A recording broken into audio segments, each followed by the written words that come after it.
No funciona tanto. Bueno, ¿saben por qué quería usar la compu? Porque había armado una presi para poder mostrarles con gráficos y todo y la verdad que se las voy a tener que como filmar a la presi y va a ser igual, no va a ser lo mejor, pero lo vamos a poder aprovechar al tiempo. Así que vamos a trabajar esta hora que nos queda, vamos a hacer lo más sintético posible y y bueno, estoy como desdoblado. Tengo un perfil desde la compu y tengo otro desde el celu, ¿sí? Pero bueno, soy el mismo, no se preocupen. Hoy vamos a hablar del yo y un poquito de estas cuestiones del yo consciente, yo inconsciente. La idea es la siguiente. Del control de lectura, la primera parte, a nivel general, no encontré prácticamente muy pocas dificultades. Todas las personas que le hicieron les fue muy bien. Salvo por ahí que era un poco más puntual la última, la 4 la de Freud, que hay una parte en el texto que es, creo que segunda o tercera página, donde dice, bueno, vamos a dejar atrás el aspecto descriptivo del inconsciente para pasar a su dinámica, su carácter dinámico, y da el ejemplo de la sugestión poshipnótica. Es ahí donde Freud habla del inconsciente en su aspecto o carácter dinámico. Con que hubieran citado ese fragmento estaba bien. Yo vi muchos trabajos que citaban ejemplos de cómo era la dinámica del inconsciente, pero no a Freud diciendo este es el aspecto o el carácter dinámico del inconsciente.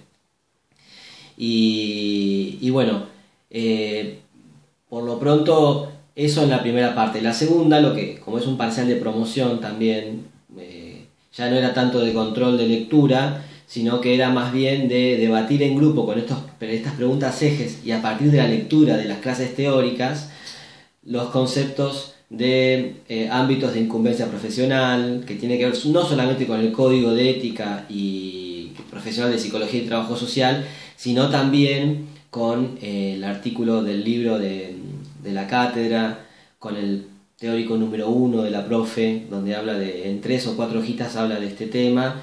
Y ya pasando a la segunda, que era sobre la subjetividad, yo vi que en muchos casos se quedaban con lo que trabajamos y trabajaron mucho, trabajamos, de Yago Franco y capitalismo y subjetividad, pero también se les pedía que articularan con lo que la profe en los teóricos pudo desarrollar en relación a Néstor Brownstein, al proceso de sujetación, a esta doble sujetación a lo natural, biológico y a lo cultural y simbólico, en la cual el aparato psíquico es una fuente moduladora de los impulsos de lo natural y de lo biológico y lo que se va transformando en simbólico y también limitando desde lo social.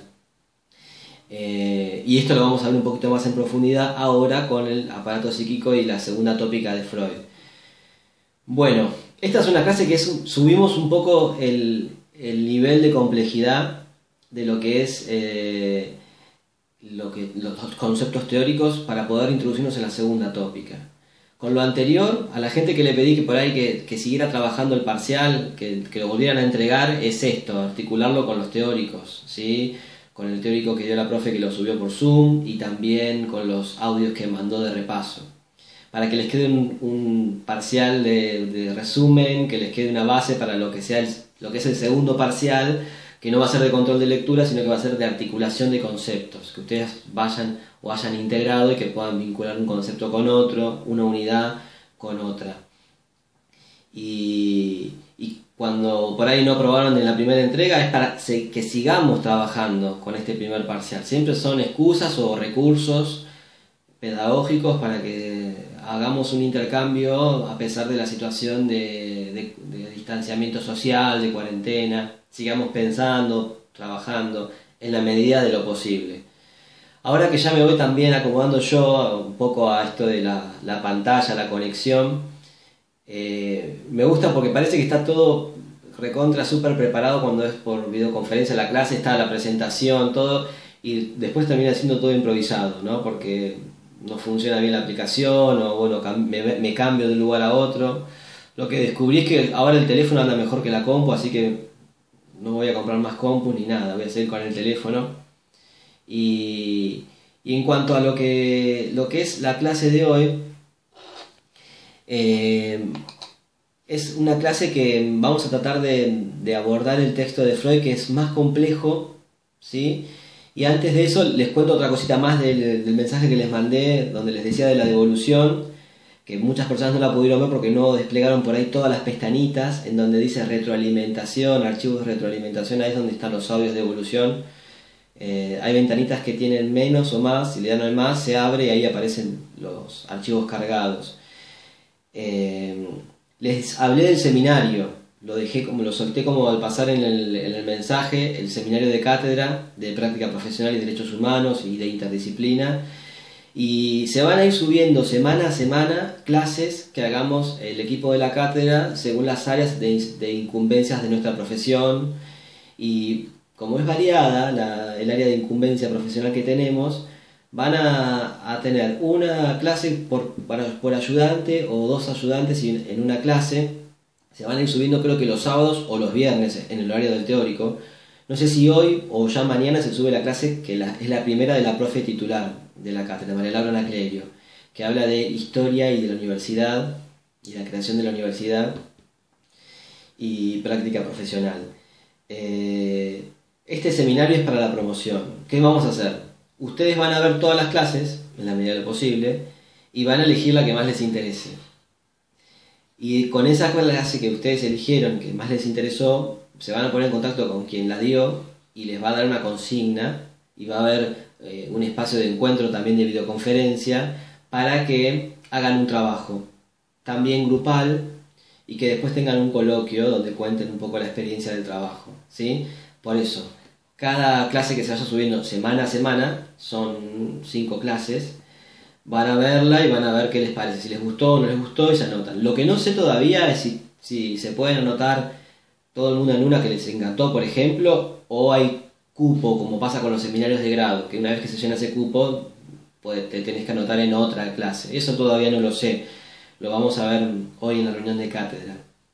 Pero bueno, la segunda clase la damos con Isabel, la profe también de los prácticos de las 6 de la tarde, y Isabel Fonseca, y vamos a trabajar género y derechos humanos. Ella trabaja hace muchísimo en el área de género y yo hace unos pocos años, pero bueno, encontramos un punto de convergencia y bueno, por eso damos la clase en dupla y la vamos a subir el 29 de mayo, por eso una por semana. Después hay otra clase de salud, derechos e interdisciplina que van a dar Ana María de la Comisión de las 12 y la jefa de trabajos prácticos, Cintia Ramaciotti, van a dar sobre salud, derechos humanos, trabajo en territorio. Y por último, la profesora adjunta Roxana Fishkin va a dar una clase de derechos humanos y educación sexual integral, que también está haciendo una práctica interdisciplinaria. El seminario también se aprueba, no se aprueba, se corrige si le falta algo y se hace un coloquio, y es un trabajo más para que hagan en equipo, domiciliario. Bueno, cada trabajo va a tener su consigna. Hasta ahí lo que les puedo adelantar del seminario. ¿Alguien tiene una duda del seminario? ¿Quiere preguntar algo hasta acá? ¿O del parcial incluso? Del parcial les pedí por ahí a algunos grupos que sigan trabajando la segunda parte, articulando con las clases teóricas, porque por ahí lo explicamos mal y se pensaba que era solamente desde los prácticos responder esa segunda parte.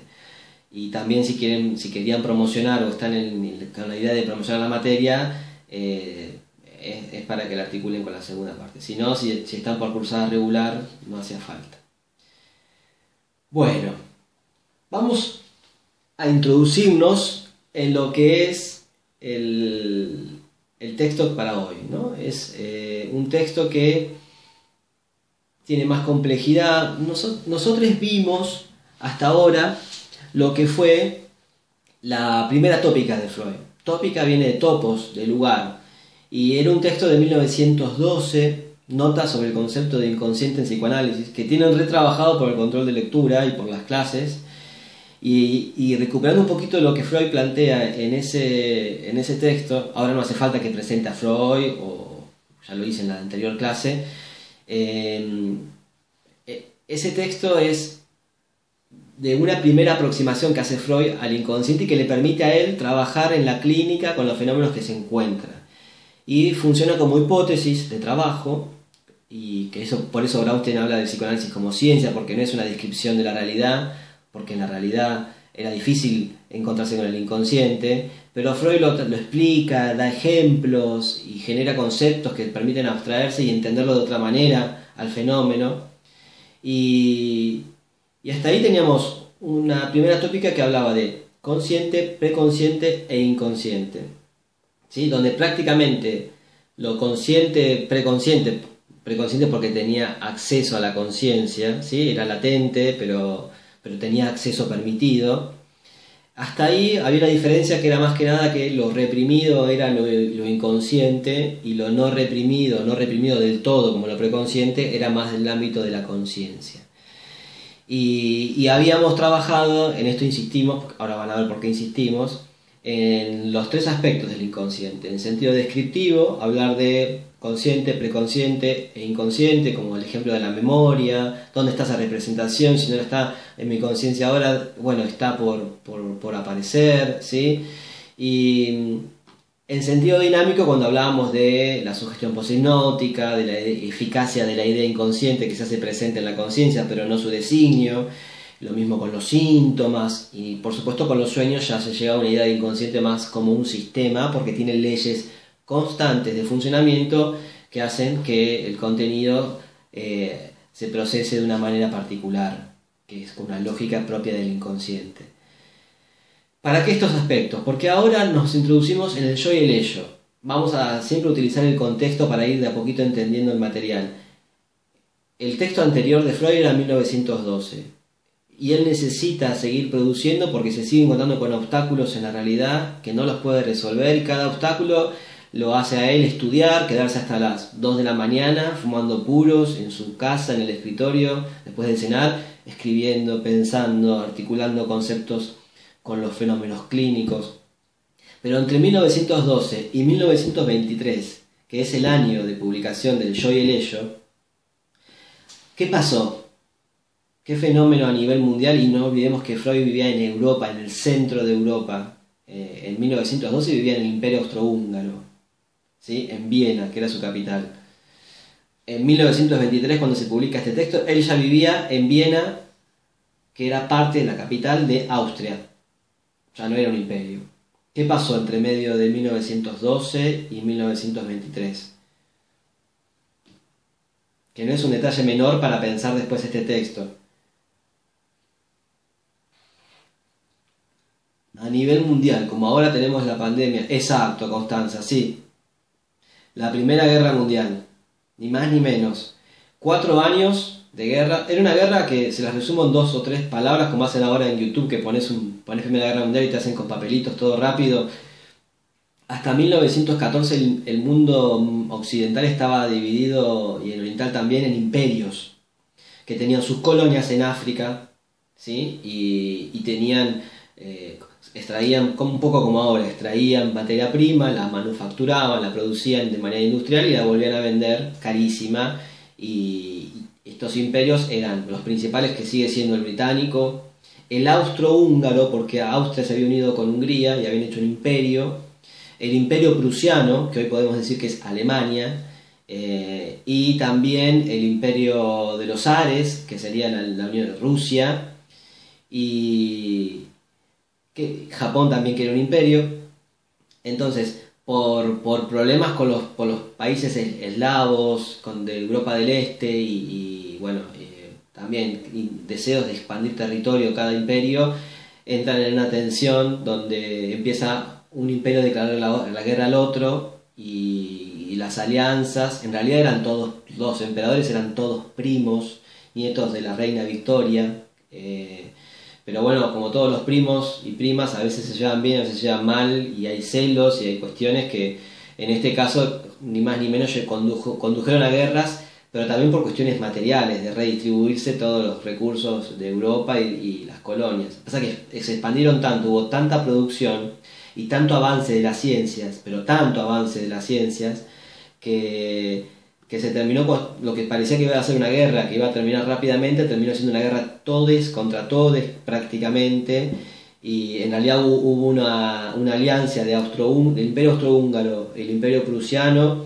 e Italia, que estaba en principio a favor, después se puso en contra, y Inglaterra y Rusia estaban del otro lado, del lado de enfrente, y después se sumó Estados Unidos, ¿sí? Cuando se introdujo. Pero esta guerra fue una síntesis del exceso de producción capitalista y de producción científica y racional. Fue un exceso de racionalidad. Tanta racionalidad condujo a tantos avances científicos que esta guerra fue la primera que prácticamente pasó de las que vemos en las películas, que van con las espadas y que se clavan de todos contra todos, a una de trincheras, con morteros, con tanques, con muchos rifles, con aviones que no habían aparecido hasta ahora en la guerra. La ciencia había avanzado tanto que se había convertido en una irracionalidad total, porque era aplicada a la muerte. Y no es ni más ni menos que Freud quien sigue produciendo en esta época, ¿sí? Como verán que ahora con la pandemia hay muchos artículos de filosofía, de psicoanálisis, de sociología que no paran de producir, que es lo más difícil, distanciarse de la realidad, conceptos. Entonces, en esta Primera Guerra Mundial, lo que para Freud era el inconsciente, que fluía de asociaciones, que lo inconsciente se hacía consciente y las personas se recuperaban y llenaban sus lagunas némicas y reparaban los traumas, y que el inconsciente y los sueños eran realización de deseos y el inconsciente tendía como a asimilar todo, empieza a encontrarse con las personas que vuelven de la guerra, que vuelven con sueños que no pueden terminar de soñar, que sueñan permanentemente, digamos que no hay muchos principios de su teoría que se van contradiciendo. ¿Cómo es que si los sueños son realización de deseos, las personas vuelven de la guerra y siguen soñando que están en la trinchera y siguen soñando que sufren? Y había cuestiones que con su primera tópica del inconsciente no funcionaban. En la Primera Guerra Mundial avanzó mucho la medicina y también avanzó mucho surgió la psicología de grupos con Bion en Alemania, tratando de recuperar a personas que habían ido a la guerra a combatir de manera grupal, para que vuelvan a combatir o para que se recuperen mejor. Y que eso lo voy a contar más en el seminario, cuando traje la cuestión grupal. Entonces Freud publica en 1920 Más allá del principio del placer, que tiene que ver con que esto de que en el psiquismo no todo es a mejor, ni los sueños son realización de deseos, sino que hay como podemos decir, una pulsión de muerte que insiste, que aparece en el aparato psíquico y que intenta ser elaborada en palabras, pero es difícil, que para eso son un poco los sueños o el aparato psíquico. Voy a ver ahora, si la cámara me lo permite, enfocarles a ver lo que yo tenía pensado como una presi, ¿sí? A ver, cambiar la cámara, perfecto, acá estamos. Bueno, ahí espero que me dicen si lo ven, ¿no? Vamos a pasar, tarda un poquito, ¿vieron? Ahí está, vamos con esto. Esta es la presi, El yo y el ello, 1923. Como les decía recién, este es un libro que se basa en los aportes de Más allá del principio del placer y que terminan de sintetizarse de 1920 en el 1923 en el yo y el ello, que son palabras que quizás son conocidas, ¿sí? Aquí reformula la primera tópica, como les decía, la que era conciencia, preconsciente e inconsciente, ¿sí? Y para Freud, en esta primera tópica, si la repasamos, la conciencia son los fenómenos, los que percibimos y pensamientos que son conscientes durante el breve instante de la actualidad, mientras lo pensamos. Y lo que es lo preconsciente es todo aquello que es susceptible de volverse consciente, pero no es consciente ahora mismo. Por ejemplo, lo que decíamos la vez pasada de la fecha de cumpleaños de un mejor o una mejor amigue, que por ahí te la preguntan, ¿te acordás? Y después se te pasa y seguimos pensando en otra cosa. Es una representación susceptible de ser consciente, de venir a la conciencia. Y esto sería como hablar del inconsciente en sentido latente o descriptivo, cuando hablamos de lo preconsciente. Y en esta primera tópica también lo que tenemos es lo inconsciente, ¿sí? En esta primera tópica, lo inconsciente lo podríamos ver más que nada en un sentido dinámico, como si fuera una llave que cierra, ¿sí? A través de la resistencia, de la represión, y se gasta energía psíquica para que esa llave no vuelva y esas representaciones no vuelvan a la conciencia. Es como lo inconsciente más asociado a lo que se reprime, a lo que no permite acceder a la conciencia. Ahora, hasta acá la primera tópica. Pero bueno, vamos a ver un primer obstáculo con el que se encuentra Freud. Freud habla ya en esta primera tópica, de un yo coherente y organizado, ¿sí? Esto es podemos decir que podría ser casi como una definición, ¿sí? Porque empezar a hablar de un yo coherente y organizado es, ¿qué es lo coherente? ¿Y qué estaría organizado en este yo? Son criterios que quizás el día de mañana también, o de hoy, se encuentren en informes de una psicóloga o un psicólogo que habla de la persona tiene un yo coherente, organizado, está en tiempo y lugar situada esa persona, organizada, que las funciones, memoria, atención, percepción, vamos a ver por qué esto estaría puesto en el yo. Pero vamos a ver un ejemplo de obstáculo con el que se encuentra Freud. Por ejemplo, si una persona es consciente y coherente y organizada, tiene esas funciones ubicadas, ¿no? Y desea hacer un análisis, el yo rige la motilidad y la descarga, ¿no? Esta persona tiene este yo caracterizado, coherente, organizado, un yo que rige la motilidad, que quiere decir que maneja los movimientos corporales, ¿sí? Y la descarga ¿de qué? La descarga de ganas de hacer algo, la descarga de energía que te provoca algo que después te conduce a hacer otra cosa, por ejemplo, no solamente descarga de actividad física, descarga de una emoción y ponerla en palabras y decirla, ¿sí? Pero esta persona, miren del diván, decide hacer terapia, consultar, ir a una entrevista con una o con un psicoanalista. ¿Y qué pasa acá? Cuando esa persona se acerca a descubrir lo reprimido en una sesión, resulta que sus asociaciones libres o sus ideas empiezan a empobrecerse hasta que se vuelven completamente nulas. ¿Qué quiero decir con esto? Yo pido un turno o una entrevista privada con un psicoanalista, o estoy en una institución recuperándome un consumo problemático y bueno, me va a atender una psicoanalista o un psicoanalista y me dice, bueno, contame qué te pasa, por qué estás acá. Cualquiera podría decir, hay un montón de explicaciones para decir por qué estoy en una clínica de recuperación, supongamos que me interné voluntariamente. Pero en este ejemplo que plantea Freud, que yo lo estoy tratando de ayornar, la persona no puede dar cuenta de por qué. Es como si se quedara en ese momento muda, como cuando estamos por rendir un examen final, que estudiaste un montón y te preguntan, bueno, ¿qué tema preparaste? Y si te viene una laguna blanca, vos decís, ¿cómo? Esto no es coherente ni organizado. Si yo estudié un montón y ahora me preguntan todo lo que estudié y no lo puedo responder, no lo puedo decir, no puedo focalizar. ¿Qué puede pasar acá? Esto es un ejemplo de lo que llamamos resistencia. Resistencia y es de carácter plenamente inconsciente. Yo no controlo, yo no es que digo, bueno, pongo stop y no hablo porque no quiero, me voy a resistir. No, voy a rendir el final. Sé que tengo que aprobar porque se me pierde, por ejemplo, la regularidad. Y me preguntan y tengo una resistencia. No lo puedo controlar. ¿Y eso dónde ocurre? ¿Dónde transcurre? ¿En el inconsciente? Me parece que no, porque estamos en el yo, en el contacto con la realidad. Entonces, tenemos hasta aquí, hay que decir, una parte del yo que está operando de forma inconsciente, ¿sí?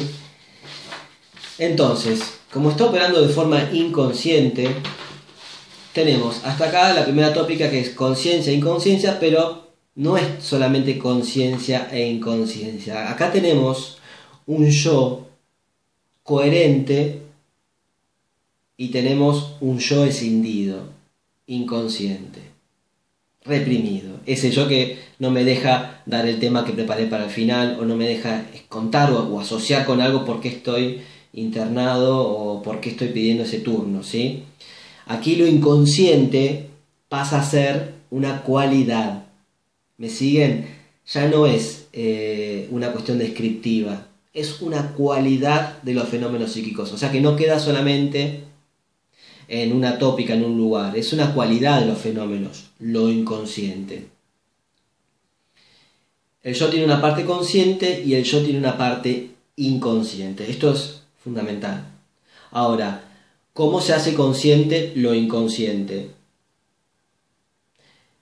Por un mecanismo de enlazamiento, por un mecanismo de asociación, ¿sí?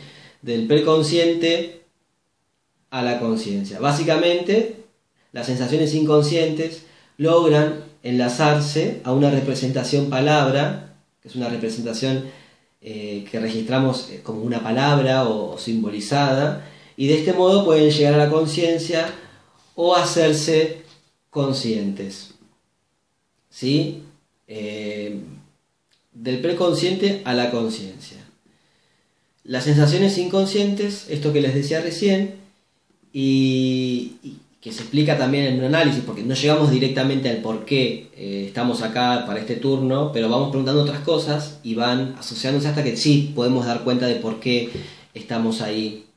Como pasa a veces en los exámenes finales, que bueno, se traba la persona o se aparece una laguna y no puede hablar de su tema, pero le preguntamos otras cosas, se relaja un poco el control y habla de otro tema, y cuando vuelve al tema que le costaba, ese tema se fue asociando y llegamos a eso que estaba bajo el imperio de la resistencia, o se le quería dar desalojo. Anatómicamente, la conciencia es lo más superficial.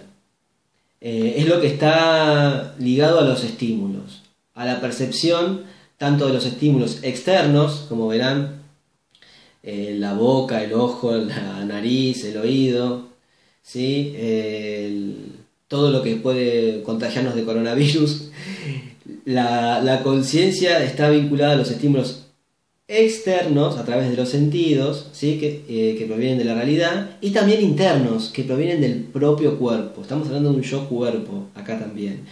En cambio, lo inconsciente es lo que se encuentra más cerca de lo que podríamos decir como una aproximación de lo biológico, de lo filogenético, más en límite con la naturaleza. Es más nuestra herencia biológica como especie. ¿Qué quiero decir con esto? Y aparece la hamburguesa. ¿Qué quiero decir con esto? Que, ¿se acuerdan que Brownstein hablaba de doble sujetación? La profe titular también, del aparato psíquico a lo biológico y a lo cultural, a lo simbólico y a lo natural. Los impulsos a través del aparato psíquico se convierten en otra cosa, ¿sí? En palabras, en ideas.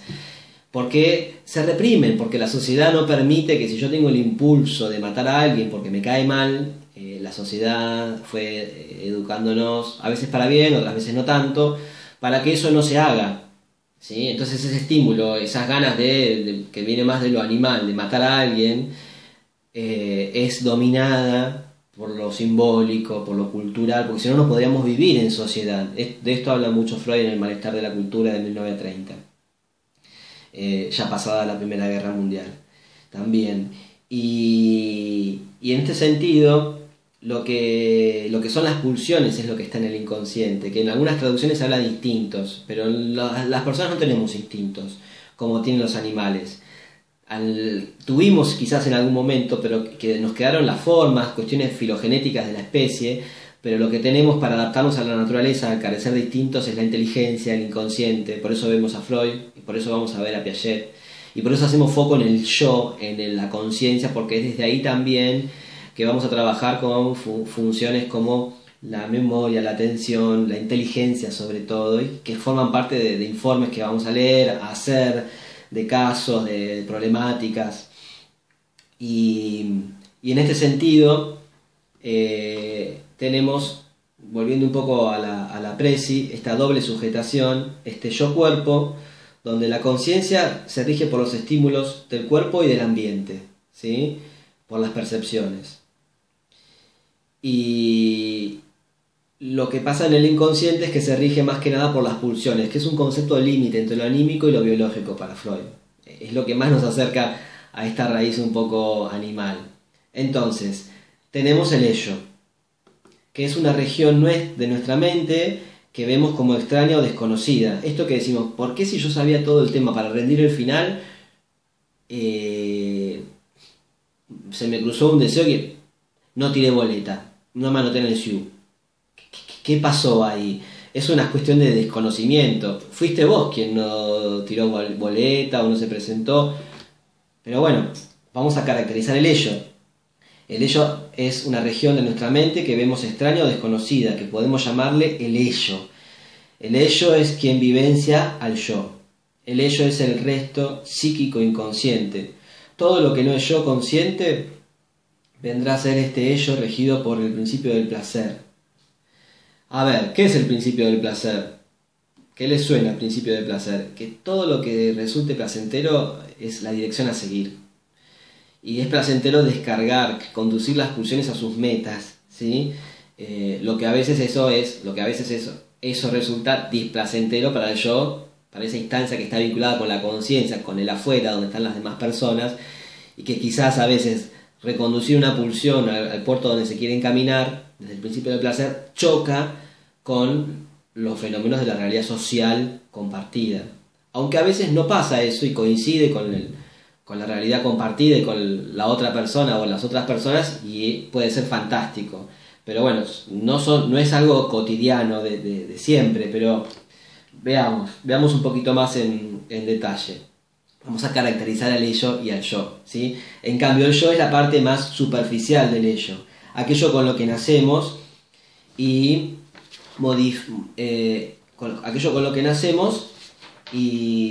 entra en contacto con la realidad, ¿sí? Está modificado por el contacto con la realidad, con el mundo exterior, ¿sí? Es como si nos imagináramos que nacemos como un montón de nervios y estímulos que están en el cuerpo, como es un bebé recién o una niña recién nacida, nada organizado, nada coherente, pero desde afuera nos van ordenando los tiempos, nos van poniendo pañales para que lo que sacamos del cuerpo quede ahí, ¿sí? Nos van meciendo para dormir, nos van tranquilizando, nos van dando forma desde afuera, nos ponen un nombre, nos simbolizan desde afuera. Todo eso va constituyendo el yo. Y ahora vamos a ver otros ejemplos que va haciendo algo con el ello, ¿sí? Que tiene otra lógica, que es la que les expliqué antes, la del principio de realidad, ¿sí? La del principio del placer. El yo es la parte más superficial del ello, modificada por el contacto con el mundo exterior, ¿sí? Automáticamente se va formando esta capa superficial que es el yo, y podemos relacionarlo con el yo cuerpo. El ello es vivenciado por el yo como algo extraño, íntimo, pero desconocido a la vez, y en cambio el yo se rige por el principio de realidad. ¿Cuál es el principio de realidad? Es el principio que nos dice: ¿querés ser trabajadora social? No podés ser ahora. Tenés que estudiar, tenés que aprobar un montón de materias, te tienen que firmar el título y eso tarda como 5 años, ¿sí? Así que si querés ser ya, como diría el principio del placer, ya trabajadora social, tenés que esperar un poquito más. Tenés que leer, tenés que rendir. Entre esas cosas tenés que aprobar psicología alguna vez, ¿sí? Es el principio de realidad, es el que está ejemplificado en un cuento clásico que se llama el de los tres cerditos, tres chanchitos.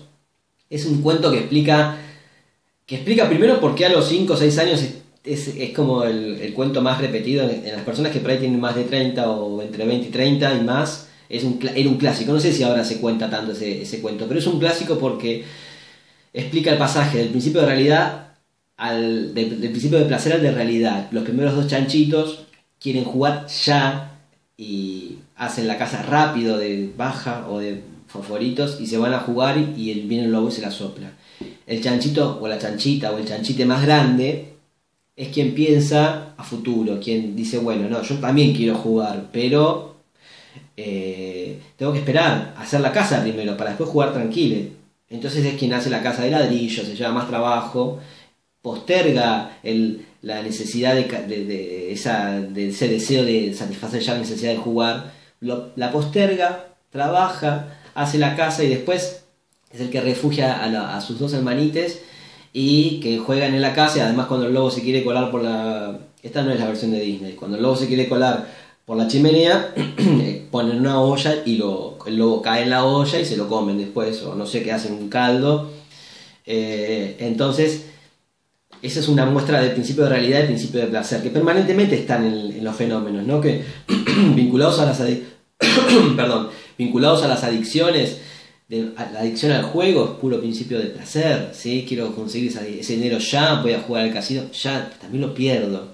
El principio de realidad es, bueno, voy juntando dinero o voy trabajando durante mucho tiempo, cambiando de puesto, aprendiendo cada vez más para llegar a ese lugar que yo quería ser, ¿sí? Está más vinculado a lo simbólico, a lo cultural, el principio de realidad. Así que tenemos características de principios que rigen al ello y características de principios que rigen al yo, ¿sí? Eso está bien diferenciado. Ahora vamos a ir a ejemplos. En este sentido, si se ve el corazón, y en este sentido, por ejemplo, para decirlo de una manera como para ir más vistosa y didáctica, Freud dice que el ello vendría a representar las pasiones y el yo la parte más racional o de reflexión, por así decirlo. Y a ver, aquí tenemos el corazón, que serían las pasiones, ¿sí? Lo más irracional del ello, y tenemos al yo, que vendría a ser lo racional. Fíjense como estos laberintos que tiene y esta disputa entre el corazón y la razón. Bueno, también Freud da un ejemplo de que dice que el ello sería como un caballo criollo, podemos decir aquí, que tiene mucha fuerza, que tiene como mucha energía. ¿Qué pasa cuando hay un jinete, que vendría a ser el yo, que intenta dominarlo, guiarlo, aunque no siempre lo logra, y a veces también se tiene que ajustar para donde el caballo en definitiva quiere ir, pero dentro de todo trata como de domesticarlo de alguna manera, ¿sí? Acá tenemos al ello separado y al ello con el yo juntos, ¿sí? También lo podemos comparar al ello como si fuera un terreno, ¿sí? Un terreno baldío o un terreno virgen, en el sentido, un terreno inhabitado, un terreno nuevo, descubierto hace poco. Acá la Presi tiene un ejemplo un poco imperialista, ¿no? Para estar en sintonía con Freud, de una persona que está conquistando.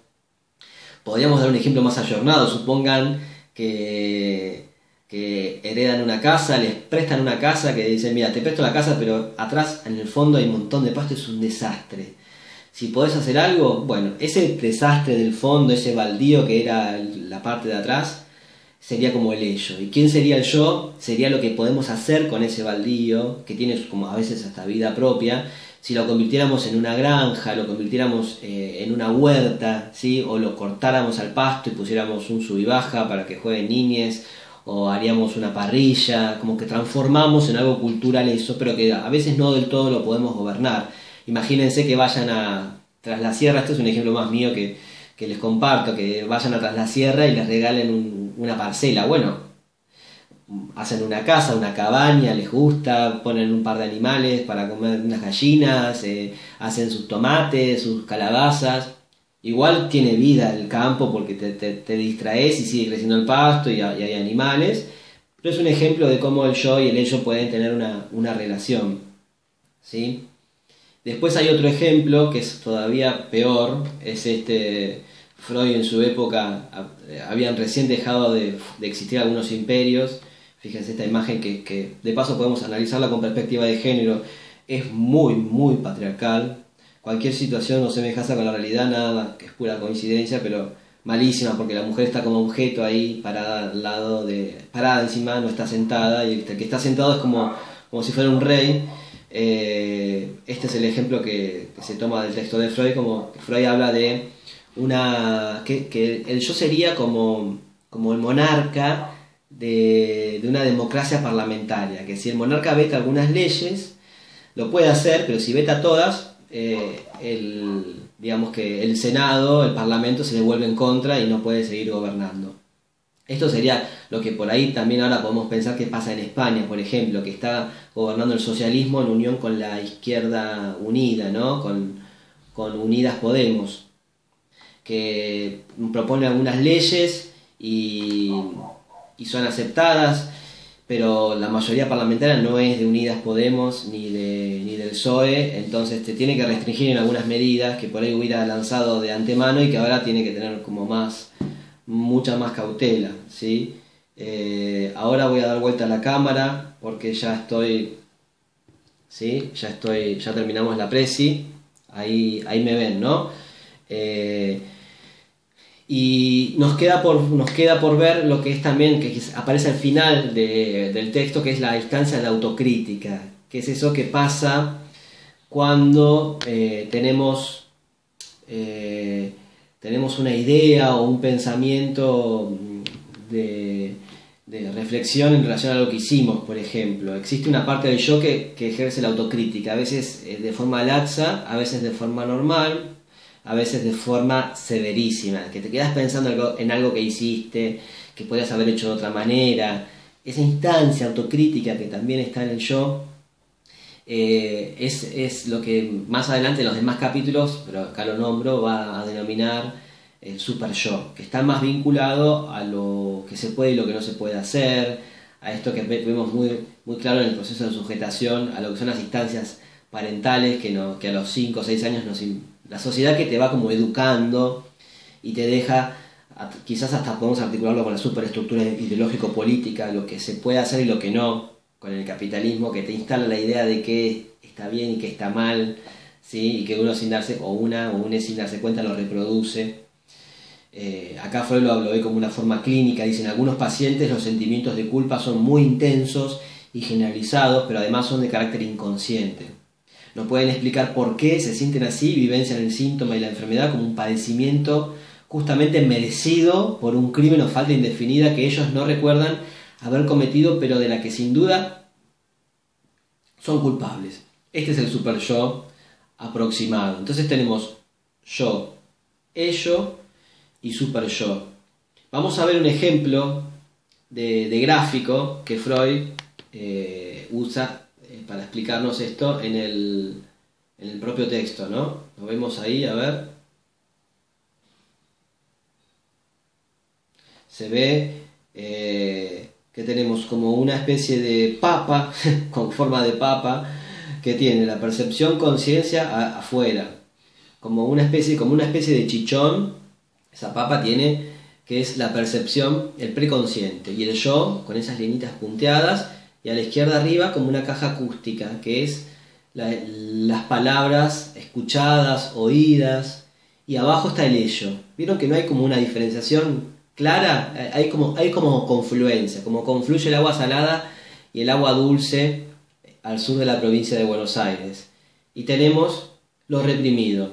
Y acá Freud hace una especie de juego de palabras que es para pensarlo y es interesante retenerlo. Dice, lo inconsciente no coincide con lo reprimido siempre, pero todo lo reprimido es inconsciente. Ahora, no todo lo inconsciente es por serlo reprimido. Wow, con esto tenemos para pensar, pero lo digo de vuelta, lo inconsciente no coincide con lo reprimido. Hay aspectos, mecanismos de defensa en el yo que no están reprimidos, pero que operan y no nos damos cuenta. Un ejemplo de eso que me acerca un poco a Piaget es cuando estamos manejando el auto. No somos conscientes permanentemente de que sabemos cómo poner el guiñe, o cuando manejamos la bici. No somos conscientes permanentemente que tenemos que ir por un lado y no por el otro, que tenemos que frenar si vemos que estamos por llegar a la esquina y escuchamos ruido de autos. No somos conscientes. Pero eso está operando en nosotros. Y no es algo que hayamos reprimido. ¿Se entiende? Entonces, lo inconsciente no coincide con lo reprimido. Ahí tenemos ejemplos de mecanismos que son inconscientes y no fueron reprimidos. Ahora sí, todo lo reprimido es inconsciente. Pero no todo lo inconsciente es, por ser inconsciente, reprimido. ¿Sí? Acá, como verán, podemos hacer un símil de este gráfico con un iceberg, donde la partecita que se ve desde afuera, que tiene que ver con la partecita del iceberg que vemos, es la percepción conciencia, el preconsciente, y todo lo más grande por debajo es el ello, y le faltaría agregar a este gráfico el super yo, que también podríamos ponerlo por este lado, ¿sí? a la izquierda del yo y el ello, y cerquita también de lo reprimido, porque hay aspectos inconscientes del super yo que operan en la conciencia y que su material viene del ello. Entonces, tenemos que en este iceberg lo que se ve es la conciencia y la percepción. La conciencia está en contacto permanente con la realidad externa y en parte interna, el yo. Y lidiando con las pulsiones, con el principio de realidad, de placer, del ello. Y como vemos aquí, este ejemplo nos muestra la dinámica más que nada. En este texto Freud se basa más, deja un poco de lado lo descriptivo y pasa a hablar de lo inconsciente como una cualidad y de la dinámica, más que nada, de la dinámica de estos fenómenos. ¿Sí?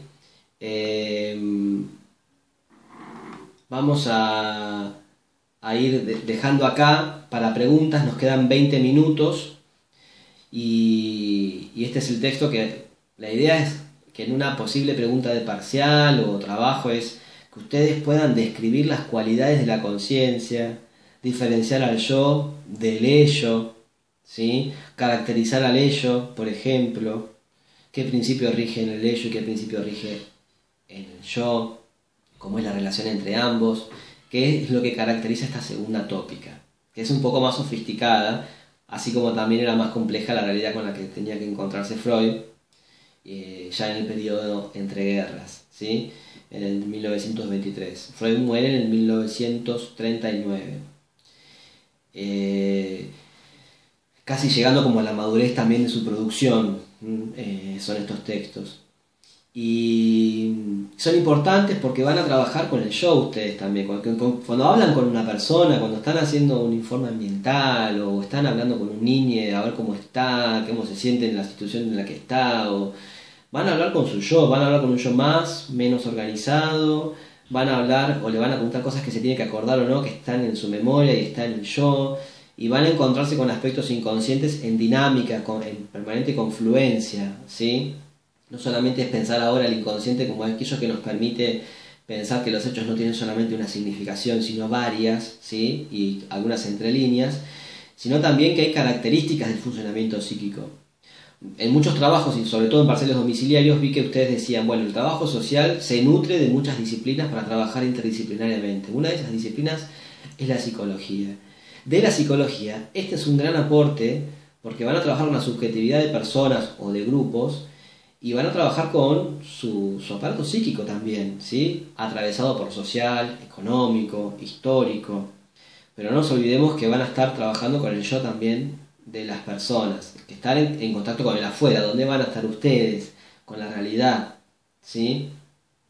Y bueno, hasta acá, después de toda la peripecia de conectarnos, desconectarnos, acá estamos, llegando un poco con lo último. Me acabo de dar cuenta que lo que grabé para mandarles no entra a la presi, así que voy a ver si se las puedo mandar aparte para quienes no vinieron o no pudieron ver la clase y para que ustedes también la puedan ver.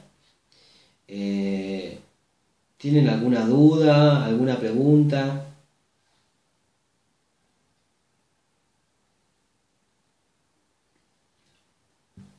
Pueden levantar la mano o interrumpir, abrir el micrófono.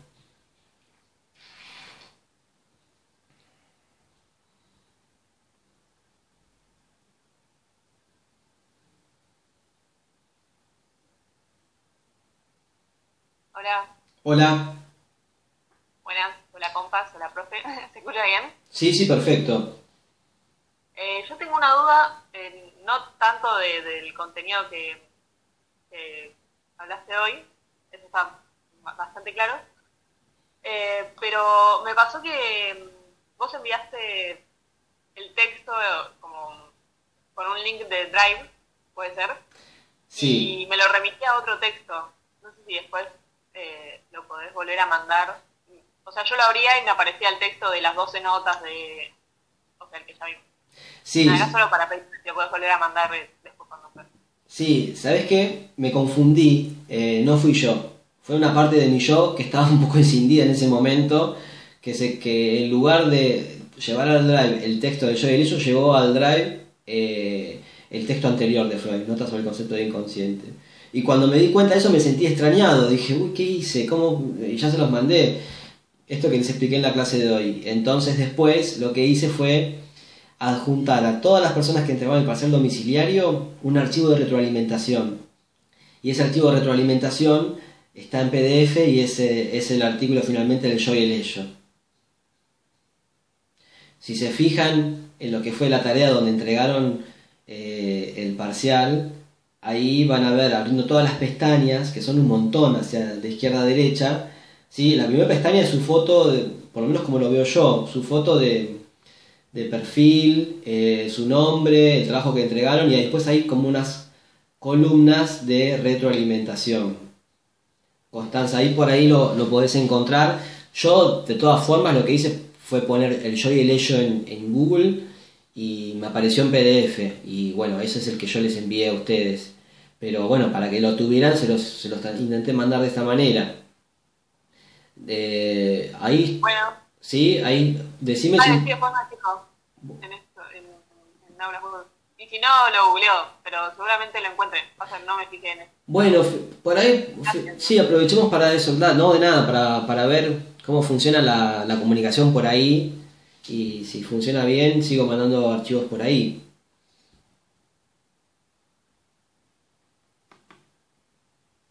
Bueno, ¿alguien más que quiera hacer alguna pregunta? Como la de Constanza, de material, de forma o alguna pregunta de contenido del texto de hoy. Profe. Sí. Hola, buena. No sé si se escucha bien. Sí, Paula, te escucho. Yo tenía una duda con respecto a las pesadillas, o sea, retomando la idea inicial de la guerra. ¿Eso te lo relaciona más que nada con el super yo y con los sentimientos de culpa o no sé, me perdí ahí? Qué interesante, sí, sí. Vos lo de las pesadillas, ¿por qué lo relacionás con el sentimiento de culpa?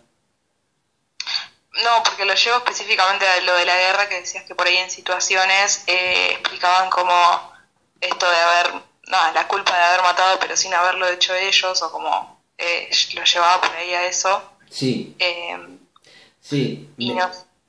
No, está buenísima la pregunta porque por cómo lo comentás vos, me das pie para explicar algo más, que vayamos un poquito más adelante con que las personas sueñen recurrentemente con algo que es displacentero, que tiene que ver con la guerra, y que puede ser que porque mataron a otras personas y tengan culpa, pasarían a ser una cuestión más sintomática. En este sentido, el síntoma para Freud no es solamente un retorno de lo reprimido como en la primera tópica. El síntoma para Freud es un conflicto entre instancias.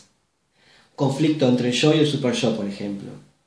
Y se convierte en un conflicto no resuelto, ¿sí? Y por ahí una solución de compromiso a ese conflicto no resuelto es un síntoma, o si no es un síntoma son pesadillas recurrentes, sintomáticas en ese sentido, porque hacen interferencia con la vida de la persona y no la dejan estar tranquila y no para de soñar.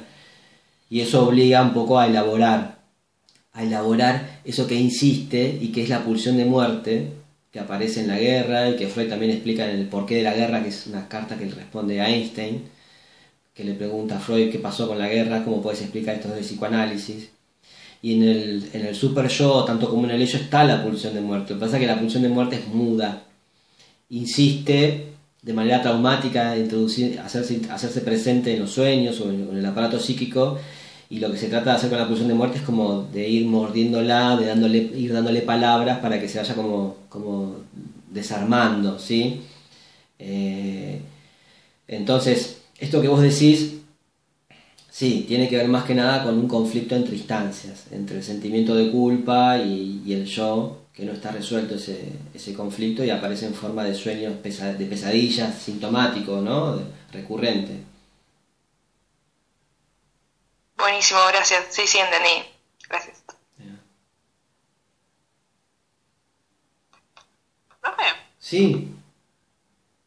¿Podrías explicar un poquito más qué sería esto de la pulsión de muerte? Y me pregunto, si existe la pulsión de muerte, también hay una pulsión de vida, o no, o es erróneo. Sí, como claro. Que me queda un poco confuso toda la cuestión esta. Esto de las pulsiones no va a entrar en el parcial. Salió al final, pero es como está ahí. En realidad, en 1920, cuando Freud escribe, que se le llama el giro del 20 en la obra de Freud, cuando Freud escribe más allá del principio del placer, este principio del placer que estaba rigiendo el yo, perdón, el ello, de descargar, de conducir, hay algo que está más allá de eso, que no conduce al placer, sino que conduce al displacer, y es la pulsión de muerte. Freud teoriza, antes del 20, pulsiones libidinales y autoconservativas y pulsiones yoicas, que es esto más de lo inconsciente, más ligado a lo biológico, natural, que aparece un poco, que tiene inscripción en lo psíquico. Pero después del 20, después de la guerra, no es casual, habla de pulsión de muerte y pulsión de vida. La pulsión de vida está más ligada a reproducir, a conectarse, a hacer grupos, a como las células se dividen y se juntan con otras. Y la pulsión de muerte tiene que ver más que nada con el nirvana, con el volver a cero. El volver a cero quiere decir destruir todo, ¿sí? No reproducir, ampliar, sino cero, como lo mudo. Hay una peli que se llama La historia sin fin o interminable, que es un poco una lucha entre pulsión de vida y pulsión de muerte. En Game of Thrones, la pulsión de muerte está representada por los caminantes blancos, los caminantes, no sé si tenían género o qué, pero en esa serie famosa, Juego de Tronos, ¿qué querían hacer los caminantes blancos? Querían aniquilar todo, la historia querían aniquilar todo lo vivo, todo lo que se renovara, se creara, querían aniquilar con todo. Entonces en una persona o en un conflicto social está la pulsión de muerte y la pulsión de vida. La pulsión de vida es la que tiende como a armar del terreno baldío una huerta y que sea un centro cultural y que venga gente y que se socialice, y la pulsión de muerte es dejarlo como estaba o quemarlo o que no esté más, ¿sí? En una persona convive la pulsión de vida y la pulsión de muerte, la pulsión que nos hace salir de la cama a hacer un montón de cosas con gente, y la pulsión de muerte que nos tiende como a dejar aislades, como en la cama, en una posición un poco mortífera, a veces en un estado de depresión grave, por ejemplo, o en una cuestión de adicción. Una cuestión es hacer una cata de vinos y compartir un vino, 2 o 3 con amigues, y otra cosa es tomarse 3 vinos del pico así sin parar y quedar en estado de intoxicación. Tenemos pulsión de vida y pulsión de muerte. Permanentemente quien va a trabajar un poquito, y lo vamos a por ahí a retomar, es Pedro Lanier cuando habla de pulsión de vida y pulsión de muerte, y que muchas veces es una cuestión un poco binaria la que plantea Freud, no sé si más bien y el mal, pero que se puede ver en la clínica, y a nivel social también, ¿sí? A nivel, lo que pasa en una guerra no tiene mucho que ver con la pulsión de vida, digamos. Pero bueno, esa es una aproximación. Freud lo habla en 1920, más allá del principio del placer, y da cuenta de cómo por ahí la pulsión de muerte insiste en hacerse presente a través de un sueño, en el psiquismo o un síntoma, y el desafío de poder convertir esa pulsión de muerte en vida, es decir, en desarmarla y poder ponerla en palabras, poder hacer algo productivo con ella, productivo en el sentido de que sea sano, saludable, que sea con el otro, ¿sí? Que por eso también a veces la angustia, aunque duela y sea triste, la angustia, darle lugar a la angustia, conduce a la pulsión de vida, porque es una excusa para hablar con otro, para pedir ayuda, para hacer lazo social, para no quedarte aislado. Entonces, de ese lado la pulsión de vida está presente.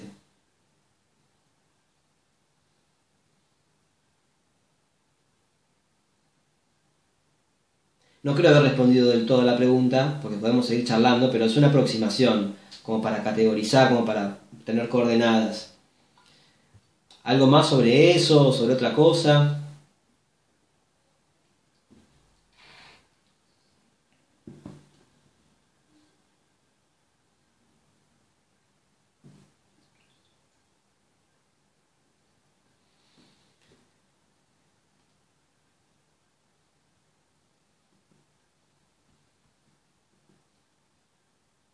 Dije pulsión de muerte y se cayó todo el mundo, ¿eh? Silencio total, perdón, ¿eh?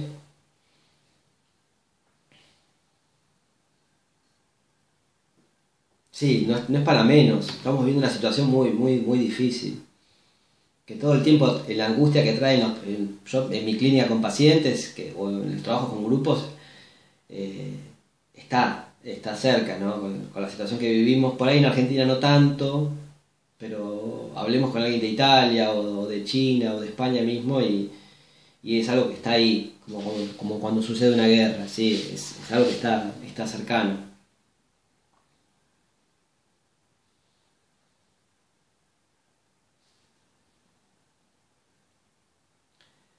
Bueno, no hay con qué darle. Parece que el trabajo con el celular es a lo que nos conduce esta realidad. Trabajar con el celular. Yo que quería usar la compu para ser más prolijo con la presentación, pero bueno, como verán también como profe tengo mis limitaciones. No soy un todo productivo capitalista. A veces estoy más cerca de la castración